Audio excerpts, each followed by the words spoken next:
أدم جمعنا وبارك في خاء جرى بيننا وحقق لنا كل آمالنا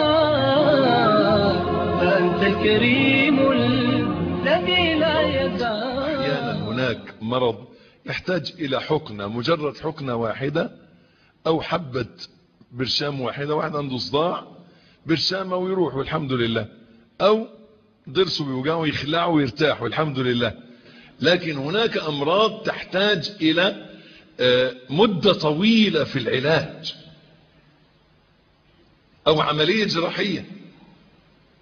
كذلك أمراض القلوب، هناك أمراض قلوب تحتاج أنك تتوب وتستغفر وخلصت، تقوم ركعتين وخلصت، تصوم يومين وخلصت.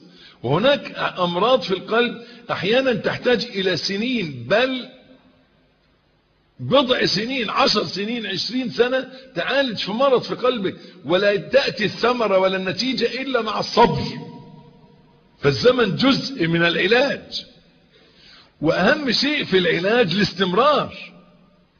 لما فرض الله عز وجل مثلا على من ظاهر من زوجته الصيام 60 يوما، إذا أفطر 60 يوم متوالية، إذا أفطر يوما يعيد من الأول. فكذلك نفس الشيء إذا نقض هذا العهد بينه وبين الله بمعصية ينبغي أن يعيد من أول ويستمر.